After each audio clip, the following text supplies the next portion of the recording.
Don't second guess that your Bitcoin is safe. Get a security audit through a one-on-one session with me and join the school community, the Bitcoin Masters, to meet other Bitcoiners, grow your network, and grow your net worth. So in 2009, Bitcoin got released. We're going to explain Bitcoin just a little bit. Essentially, it is a computer software that allows for the transfer of units between users, just like how money is a way to transfer a unit, right? A $20 bill to another user to purchase something, and we have ascribed value to it. Now, what makes Bitcoin very unique, there's many things, and I recommend checking out all the other videos on my channel to begin to fully understand it. It's a lot more complex than you might think it is. Just learning some simple things. People say, oh, it's digital gold, it's whatever, right? So it's more than all of those things. Those are analogies to bring it back to something that you can probably understand, but it itself is very unique and deserves to be understood beyond just the analogies. So one thing that's really important, though, is the connection to how gold is created. So as I've explained, there's a scarcity to gold. There's work that needs to go into creating and mining and refining gold.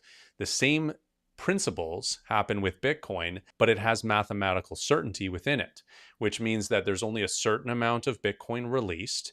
Then there's a certain amount of Bitcoin that will ever exist, which is not the case with gold, right? Gold supply is unpredictable, and we actually have no way of verifying how much gold exists ever. And, fiat is way worse than that, of course. So there's 21 million Bitcoin that will ever exist. Right now, there's 3.125 Bitcoin released every roughly 10 minutes as a new block of transactions happen. And that reduces every roughly 4 years until those 21 million Bitcoin are released.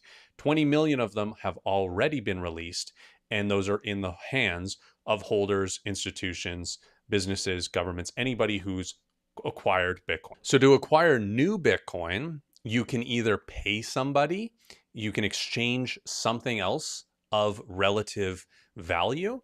Right now, it's denominated in US dollars because US dollars are still globally the medium of exchange, but you could relate that to exchanging anything, right?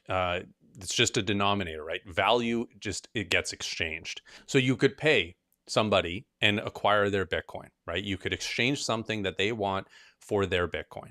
Or you could plug in a computer that specifically hashes the SHA-256 algorithm, which has the opportunity to mine a block, and you are rewarded the new Bitcoin and any mining fees that are associated by people transacting on the Bitcoin network. So your computer mines Bitcoin, and the electricity cost that goes into that is going to be, maybe it's more than it would cost to buy Bitcoin from somebody, or maybe it's less, right? And it's sort of this hunt for cheap electricity, cheap compute to be able to mine Bitcoin profitably. And there's a self-adjusting difficulty adjustment of how easy or difficult it is to mine Bitcoin, and then that affects the profitability of you as a Bitcoin miner. So it's this perfect balance. And one thing that makes it very unique in that sense is if gold price went way up, we would find a lot of technological advances to mine more gold and to add more supply to the market to fulfill the demand. With Bitcoin, every 2016 blocks, which is roughly every 2 weeks, there's a difficulty adjustment. So even if a lot of miners come onto the network, they all want to mine Bitcoin, all their hash rate increases the speed that blocks come in. There's blocks every 10 minutes with Bitcoin. And if they come in every 9 minutes or less than 10 minutes, the difficulty adjustment goes up. So when that happens, all that mining hash rate that came on the network, they may or may not be profitable anymore. It's harder to actually get a block, and therefore it will adjust. So it's got this really unique adjustment. So that cost of electricity brings Bitcoin into the physical world, and the decentralized nature of the rule set and of the mining that is attempting to acquire that Bitcoin, it creates a system where there is nobody with control over the Bitcoin's issuance or the Bitcoin network in general, which is completely different than the central banking fiat system that I've explained. So here we can see the curve here where a lot of Bitcoin was released early on. There was 50 Bitcoin per block.